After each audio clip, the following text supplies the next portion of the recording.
Capítulo 2. No estádio. Era cinza e enorme, parecia uma bacia gigante, coberta por uma panela invertida não menos grande. Estava enfeitado com muitas bandeirinhas de países reais e imaginários, isto é, ainda mais imaginários que os comuns, e cercado de inúmeros dos troços mais estranhos. Automóveis que voavam pelo cânion do Colorado pilotados por loiras impressionantes. Televisores do tamanho da fachada de um ministério, geladeiras cheias de alegres pinguins, telefones celulares com mais botões que a cabine de um caça-bombardeiro, molhos de cores berrantes derramados sobre montanhas de batatas fritas, sabões em pó capazes de tornar fluorescente a roupa mais suja, e motocicletas e perucas e mais automóveis e mais loiras que exibiam invejáveis pernas nuas. Por essa alameda de propagandas, acompanhadas de musiquinhas contagiantes, chegava-se até a grande porta principal do estádio, e por lá foram Fisco e Raiko, um tanto receosos e bastante amedrontados. O arco da entrada mostrava-se grandioso, com uma legenda em letras refulgentes: Estádio Municipal Glória Bendita, o jogo do século, bem-vindos! Mas depois via-se que a porta propriamente dita era bem menor, uma catraca por onde só se podia passar de um em um. E coisa curiosa, não havia outra catraca igual para sair. Lá, 2 empregados da empresa receberam os garotos com reverências acolhedoras. Ambos respondiam perfeitamente ao que parecia ser o modelo único patenteado pela nova direção. Juvenis, penteados com gel, de branco e generoso sorriso, vestidos com um terno azul elétrico e gravata vermelha. Olá, olá, olá, como vão, boys? Vieram se divertir, hein? Bem, não exatamente, respondeu o Fisco, com cara bastante séria. Viemos buscar nossos familiares. Faz tempo que não os vemos em casa. Os 2 porteiros começaram a rir cordialmente. Naturalmente, não iam para casa, porque estavam se divertindo muito no estádio. O grande jogo atravessava justamente seu momento mais interessante. Escutem, escutem, os gritos das pessoas. Como estão se divertindo! Com certeza, depois de um momento lá dentro, vocês também não pensarão em ir embora, ou por acaso não gostam de futebol. Eu gosto de futebol, respondeu Raiko, que era um bom jogador no time da escola, mas prefiro que os jogos comecem e terminem uma tarde. Acho que me chatearia bastante em um jogo de semanas ou meses. Os 2 porteiros adotaram um tom paternal. Falavam alternando uma frase, ora um, ora outro. Isso não é lógico. Pensem bem. Se você gosta de alguma coisa, quanto mais tiver dela, melhor. Se você está contente em um lugar, para que vai trocar e ir para outro? Não há coisa melhor que um bom jogo de futebol, não é? Pois, aqui tem o melhor de todos os jogos, que continua e continua, para que nunca deixem de se divertir. O importante é divertir-se sem parar.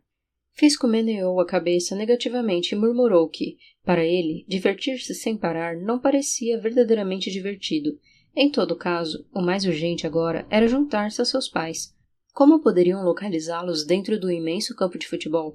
Nada mais fácil. Esclareceu muito obsequioso um dos porteiros, enquanto o outro assentia como se tivesse uma mola na cabeça. Temos todo mundo localizado neste computador. Basta que nos digam os nomes de seus parentes e indicaremos onde estão sentados. Assim poderão aproveitar o jogo com eles. A família que assiste a futebol unida permanece unida, exclamou o outro porteiro com fervor. Os rapazes forneceram os nomes requeridos e souberam que os pais de Fisco estavam na fila 25 da ala oeste do estádio, nos lugares 201 e 202, enquanto o tio de Raiko estava na ala norte, fila 32, assento 14. Assunto resolvido, então. Quanto custa o ingresso? Perguntou Raiko, um tanto inquieto, porque ultimamente as finanças dos 2 rapazes estavam bastante prejudicadas, principalmente as suas. Fisco sempre se virava para ter algum dinheiro, mas agora, com seus pais fora tanto tempo... Além do mais, Raiko era orgulhoso e detestava abusar do seu amigo. Era só o que faltava. Ao ouvi-lo, os 2 porteiros simétricos pareceram escandalizados. Claro que a entrada era completamente franca para menores de 15 anos que tivessem familiares no estádio, totalmente grátis, e tinham direito ainda a um refresco e um cachorro-quente, porque eles tinham menos de 15 anos, não é? Então, só com o que deviam se preocupar era como divertir-se muito. Para isso que haviam vindo. Aqui estão os vales que poderão trocar por sua consumação. Esqueçam essas preocupações, nem que tivessem 80 anos. Um atrás do outro, atravessaram a catraca enquanto os porteiros acenavam, mais sorridentes que nunca. Então Fisco voltou-se e perguntou, gaguejando um pouquinho. Tornamos a sair por esta mesma porta?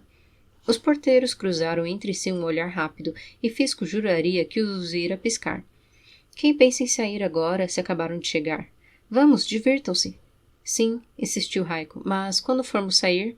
Quando chegar o momento, se é que vai chegar, então não terão mais que perguntar e sairão, pela saída, claro.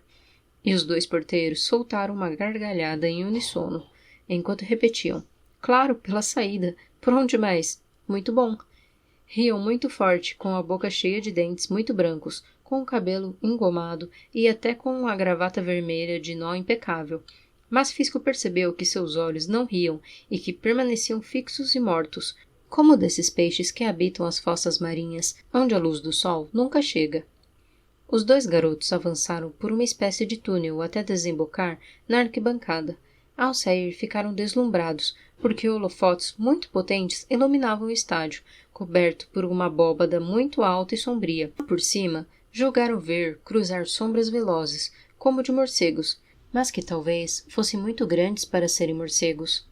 Havia muita gente nas arquibancadas, embora o recinto fosse tão imenso que abundavam lugares vazios. De vez em quando, a multidão soltava um berro que, coisa chocante, nunca era unânime. Algumas vezes parecia partir de um lugar e outras de outro, como se estivessem vendo jogadas diferentes. De lá para cá, perambulavam apressadamente vendedores que ofereciam bebidas e sanduíches, junto a sorvetes, doces e coisas muito mais insólitas.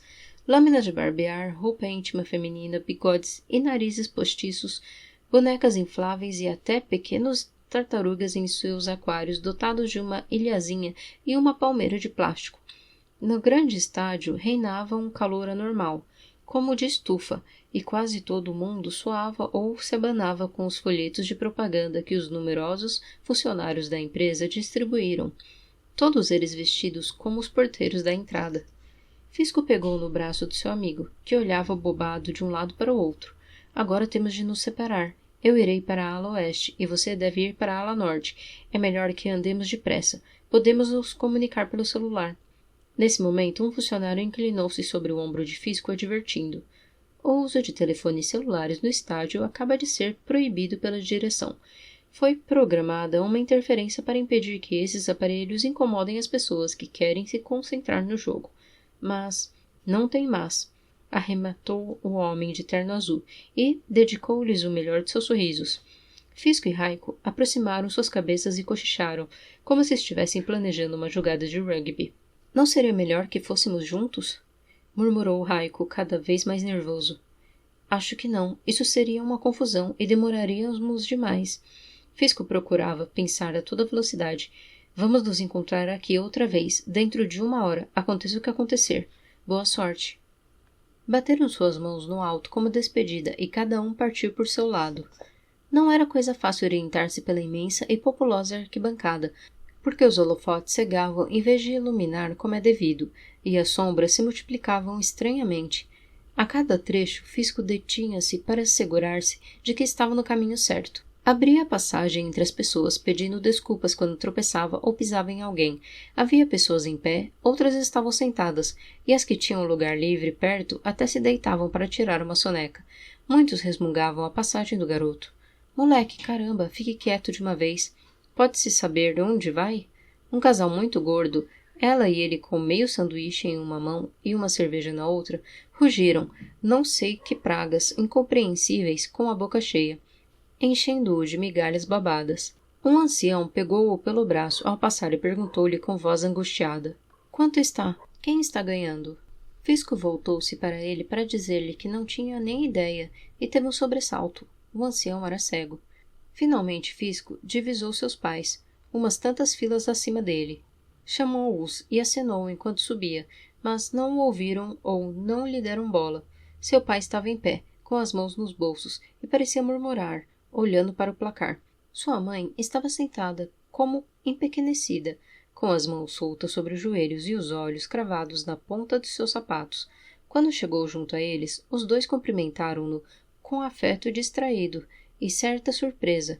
Rapaz, você por aqui? Finalmente decidiu vir? A mãe fez-lhe várias perguntas domésticas, sobre se comia bem ou se fechava bem o gás ao sair de casa, e depois a conversa acabou, como o silêncio entre eles se prolongasse. Fisco olhou pela primeira vez para o campo de futebol, onde acontecia o jogo do século. No começo, achou que não via bem e até esfregou os olhos com a mão, como se estivesse há muito tempo olhando para a televisão e começasse a ficar com a vista cansada. Sob o resplendor cru dos holofotes, o gramado da quadra parecia mais marrom do que verde, com marcas avermelhadas, como se aqui e ali houvesse charcos de sangue recém-derramado, porque corriam muitas pessoas muito velozmente, tão rápidas que mal se podiam distinguir. Mas pelo menos duas coisas alarmantes estavam claras, e Fisco notou que sua respiração parava. Em primeiro lugar, em vez de 22 jogadores, como manda a regra, os que se deslocavam pelo campo eram mais, muito mais, provavelmente centenas deles, cada um rolando sua própria bola escura. E, em segundo lugar, não corriam como se deve. Oh não, por favor, corriam de 4. Agilíssimos, muito velozes, aos saltos, como guepardos. De vez em quando, um parava e se erguia, adotando uma posição mais ou menos humana. E isso era o pior de tudo, porque distavam muito de ser humanos. Pareciam mais algum tipo de cinocéfalo, como babuínos infernais com enormes e flamejantes olhos e bocas lupinas. Quietos, olhavam fixamente para o público. Então alguém se levantava na arquibancada e gritava gol. Imediatamente, como dizer, Fisco não tinha palavras para explicar, o espectador parecia aspirado para o campo e se precipitava na boca do jogador, ou o que quer que fosse. Desaparecia, devorado em questões de segundos. Inteiro. Não, inteiro não. Antes fosse. Restava a cabeça, que caía sobre o gramado, quicando e transformava-se, ato contínuo, em outra bola que rolava, empurrada pelas patas da fera. Uma mulher de óculos que estava ao lado do pai de Fisco levantou-se de repente, deixou cair seu bordado e berrou com um entusiasmo desesperado. Gol! Gol! Logo parecia que um remoinho a levava e voou direitinho para as mandíbulas abertas que a esperavam embaixo. Fisco sacudiu seu pai pela manga enquanto lhe perguntava com voz rouca. Você viu isso? Viu? O pai deu de ombros e respondeu com um tom desapaixonado, como se falasse da chuva ou do bom tempo. Claro que vi, mas acho que não foi gol. A mim pareceu bola fora. Espantado, o garoto inclinou-se sobre sua mãe, chacoalhando-a com toda a força de sua angústia. Mãe, por favor, vamos embora. Temos que sair daqui. Ela afastou-o um pouco irritada. Filho, por favor, você vai me despentear. Como vamos embora agora que o jogo está mais interessante? Durante os poucos minutos que para ele se estenderam como costumam estender-se nos pesadelos, Fisco rogou, suplicou e tentou fazer com que seus pais o seguissem. Abandoná-los lá, abobados, sem perceber o perigo que corriam, era como deixar um cego atravessar a rua sem avisá-lo de que o semáforo está vermelho e que um caminhão vem a toda velocidade. Por um momento sentiu-se responsável por eles, como se fosse o pai de seus próprios pais, mas não havia maneira de lhe darem ouvidos. Pelo contrário, cada vez os notava mais irritados com ele. Quando se convenceu de que estava perdendo tempo, pulou da arquibancada e saiu em disparada para a porta pela qual havia entrado. Ouviu que o chamavam irritados, mas não ligou. Continuou correndo. Não mais se importava em tropeçar com quem quer que fosse para abrir caminho quanto antes. Estava tão atordoado pelo horror que atropelou um menino pequeno, de 6 ou 7 anos, e ambos caíram de mau jeito. — Ai, tio, quer me matar? — disse a criança, prestes a pôr-se a chorar. Quando o Fisco levantou, desculpando-se entre dentes, deu com o olhar furioso de uma menina de sua mesma idade. — Faça o favor de olhar por onde anda. Machucou meu irmão. — Perdão, balbuciou o Fisco, mas é que eu quero ir embora daqui agora mesmo. A garota sorriu-lhe com uma certa tristeza. Tinha um sorriso muito simpático, que mostrava um aparelho dentário dourado na boca. — Pois é, claro, eu também quero ir embora, mas nossos pais insistem em ficar neste maldito inferno. Você pode acreditar? Fisco pegou-a pela mão e ofereceu a outra ao pequeno, que se agarrou correndo a ela com força. — Venha, vamos, venham comigo. — Mas nossos pais, a qualquer momento podem... Sabe o que quero dizer? Isto está muito complicado, de verdade. É inútil, os meus estão como os seus. Não há quem os convença. Já não podemos fazer nada aqui. Você não percebe? A garota ainda titubeou por um momento. Era evidente que não confiava totalmente em Fisco. Parecia-lhe bem atordoado. Por fim, lançou um último olhar para trás, por cima do ombro, e depois os três apressaram-se, o quanto puderam, para onde Fisco achava que estava o túnel de saída. Aos empurrões e tropeçando, andavam por um momento que lhes pareceu eterno, até que finalmente o rapaz se deteve desconcertado. Já deveriam ter chegado ao ponto por onde entraram nas arquibancadas. Tinha de ser neste corredor, lá ao fundo. Mas, ao fundo, via-se somente o começo de novos degraus, transbordantes de público, e também não via Raico em lugar nenhum. Fisco lançava olhadas de um lado para o outro, com uma sensação de sufoco cada vez maior. Seu olhar errante recaiu de repente no campo. Lá estava uma dessas criaturas, antropóides, erguida e ávida, cravando seus olhos diretamente nele, enquanto uma longa língua vermelha pendia entre seus dentes, palpitante. E, de repente, Fisco achou que seu sufoco desaparecia e que o campo se iluminava com verde júbilo. Um autêntico jogador, um jogador de primeira. Era Raul ou Ronaldo? Avançava com a bola grudada na bota rumo ao gol. Detinha-se um instante diante do goleiro, já praticamente batido, e chutava com potência imperdoável. Era gol. Um gol maravilhoso. O grito de triunfo subiu-lhe à garganta, seus lábios abriram-se, e então sentiu que alguma coisa caía por cima dele, empurrando-o sem cuidado. Perdeu o equilíbrio e caiu batendo o joelho. A dor o fez voltar à realidade. A garota estava sobre ele, começando a levantar-se depois de ter lhe dado o tamanho empurrão que fez com que os dois caíssem. Seu irmão menor olhava para ambos com ar preocupado. Quase, hein, seu tonto? Não pode olhar para eles. Nunca deve olhar para eles. Obrigado. Não sei o que me aconteceu. Estava procurando, mas é que não encontro a saída. Acho que me perdi. Fisco endireitou-se, suado, enquanto esfregava o joelho machucado. Ao seu lado, apareceu então um dos empregados uniformizados, sem uniforme. Não estava sorridente, mas sisudo e receoso. O que está acontecendo? O que vocês estão fazendo? Pode-se saber aonde vão? A garota e Fisco começaram a gaguejar confusos em uníssono, dizendo que procuravam um refresco porque tinham muita sede. O menino uniu-se ao coro, gemendo. Tô com sede, quero suco de laranja, quero chiclete. Nesse momento, uma voz cansada interveio para oferecer, cantarolando melosamente. Refrigerante, chiclete, chocolate. Era uma velha de mau aspecto, encurvada pelos anos, meio corcunda, com uma bandeja pendurada no pescoço, cheia de latas e doces. O empregado praguejou resmungando com nojo. Vacilou e continuou sua ronda. O acossado trio, por sua vez, cercou-a com fingido entusiasmo. Vamos ver, primeiro eu, o que tem aí? Quando o Fisco comprovou que o guarda estava longe, murmurou. Perdão, mas acho que não tenho mais sede. Na verdade, não queremos nada, desculpe. Não querem nada, hein? A voz da velha era agora mais grave e severa. Nem sequer querem sair daqui? Os três jovens ficaram mudos, olhando-a, como abobados. Ela instou-os, baixando a voz. Vamos, não olhem para o meu rosto. Continuem fazendo de conta que estão procurando alguma coisa na minha mercadoria. Depressa, não temos muito tempo. São muito desconfiados. Pela última vez, querem sair ou não? Apesar de limpar a garganta seca, a resposta soou tão rouca quanto unânime. Mais que qualquer coisa no mundo. A seguir acrescentaram. Mas nossos pais, nossas famílias... São coisas diferentes. Impacientou-se a velha. Com sorte, posso ajudá-los a fugir, se é que realmente querem ir embora. Mas os outros estão muito mais presos que vocês. Estão voluntariamente presos. A coisa é muito mais difícil. A garota protestou. Como alguém pode querer voluntariamente isso? E, com um gesto de cabeça, indicou o campo tenebroso lá embaixo. Isso, como você o chama, são os psicófagos.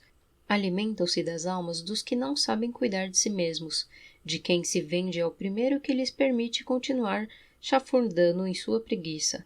É longo para explicar, e agora não há tempo. Escutem-me bem. Existe um modo de abrir as portas do estádio para todos, pelo menos para todos que queiram sair. Junto à guarita dos porteiros, na entrada principal, há um dispositivo automático com uma pequena janelinha e 2 botões, um vermelho e outro verde. É ativado com 8 letras, dispostas na ordem certa nessa caixinha, que deve ser introduzida por essa janelinha. Depois é preciso apertar o botão verde. O verde, não esqueçam, se querem dar a seus familiares uma oportunidade de fugir, tem que procurar essas letras e ativar o mecanismo. A anciã pegou entre os chicletes e doces uma pequena caixa metálica, muito fina e meio verde. Colocou-a na mão de Fisco, como se lhe estivesse vendendo alguma coisa. O garoto guardou-a apressadamente no bolso, enquanto a enchia de perguntas. Mas quais são as letras? Onde estão? Em que ordem devem ser postas? A garota se preocupava com assuntos mais imediatos. E como sairemos daqui agora? Peguem essas latas de refresco. São sprays. Se espirrarem em alguém, ele ficará 10 minutos fora de combate. Só 10 minutos, nada mais. Vocês têm de tentar chegar até a porta e pular por cima da catraca. Com as letras, já não posso ajudá-los. Preciso encontrá-las e ordená-las vocês mesmos. Não posso fazer mais do que isso. E a porta? Disse o pequeno. Não vejo nenhuma porta. A velha ergueu-se em toda a sua estatura. Era muito mais alta do que parecia. Indicou com o dedo para a parede do fundo. A porta é por ali. Com efeito, lá estava a boca do túnel pelo qual Fisco e Raiko haviam chegado, como não a haviam visto antes. Quem é você? Perguntou Fisco, apertando a lata de spray na mão, e o irmãozinho da garota acrescentou, com voz tremida. Você é bruxa? A velha pareceu aborrecer-se um pouco, embora continuasse olhando-os com olhos bondosos, preocupados. Deixem de bobagem. Sou uma pessoa, como vocês, uma pessoa que cuida de si mesma e que, por isso, procura ajudar quem merece. Não percam mais tempo, cada minuto conta. Começaram a ir em direção à porta, mas Fisco deteve-se um pouco. Não estava disposto a ir sem Raiko. Logo ouviu que o chamavam nos gritos. Raiko vinha em direção a eles a toda velocidade, pulando de arquibancada em arquibancada e driblando os indignados espectadores como se tivesse uma bola invisível colada na ponta dos pés. Tinha um guarda no encalço e outro, o que se havia aproximado antes, atento dos 3 garotos, ou talvez seu irmão gêmeo. Dispunha-se a interceptar-lhe a passagem. Raiko baixou a cabeça e arremeteu contra ele como bólido, fazendo-o rolar arquibancada abaixo. O perseguidor lançou sua mão ao pescoço do garoto, mas, nesse momento, recebeu um bom jato de spray de Fisco. Cheirava a uma mistura de morango e goma arábica. O empregado deteve-se subitamente, como se houvesse topado com uma parede, e caiu pouco a pouco sobre os joelhos. Qualquer um teria dito que pretendia fazer suas orações antes de ir se deitar, mas a briga estava chamando muita atenção. Alguns dos espectadores mais próximos davam mostras de indignação. Mas vejam só, esses pivetes estão alvoroçando e não nos deixam ver o jogo. Até atacaram esse pobre funcionário. Isso é inadmissível. Um guarda, por favor. Um cara corpulento e muito vermelho, com cara de bruto, pôs-se em pé e esticou os braços para a garota. Pirralha, fica quieta. Daqui vocês não saem até que chegue um guarda. Vou dar-lhes... 2 caras de uniforme preto e óculos escuros subiam rapidamente desde as primeiras fileiras, onde, pelo visto, estavam situados para impedir que os espectadores pulassem no campo, antes da sua vez. Um deles estimulava, com gritos, o gorila espontâneo que interceptava a passagem dos garotos. Pegue-os! Não os deixe escapar! Roubaram uma carteira! Então são ladrões, hein? Bem que eu desconfiei, rugia o gordo feroz, enquanto agarrava a garota pelo braço. Antes que decidissem utilizar os sprays contra o energúmeno, Raiko recorreu ao método mais tradicional e aplicou-lhe um terrível chute entre as pernas. O outro soltou sua presa e pôs as mãos na parte dolorida, enquanto se dobrava em 2 como um uff de balão que murcha. Imediatamente, a garota rumou para a saída recém-descoberta, puxando o menino, que parecia ter grande interesse de observar as contrações de dor do gordo. Os guardas de preto aproximaram-se velozmente e já estavam quase sobre eles. Rápido, por aqui! Os 2 amigos, atrás da garota e de seu irmão, precipitavam-se pelo túnel que levava para a entrada. O barulho de sua corrida fez ressoar ecos alarmantes no escuro corredor, o que preveniu os porteiros. Estavam esperando-os com cara de assombro quando apareceram intempestivamente. Você fica com o da direita e eu com o da esquerda, ordenou a garota a Fisco, sem parar de correr. Com jatos do spray aromático para cada um, deixaram os 2 desprevenidos funcionários em postura piedosa e genuflexa. Fisco, Raico e a garota pularam a catraca sem dificuldade, enquanto o pequeno se espremia entre as barras, retorcendo-se como uma enguia. Bem na hora, porque nesse momento os homens de preto saíam do túnel, vociferando atrás deles. Os 4 continuaram correndo e correndo, pela alameda de anúncios e além. Corriam como se não fossem parar nunca, gritando uns com os outros para dar-se ânimo. Vários quarteirões depois, ofegantes, perceberam que ninguém os perseguia, de modo que já estavam livres, mas por quanto tempo? Porque os 4 tinham dolorosa certeza de que mais cedo ou mais tarde, juntos ou separados, teriam de voltar.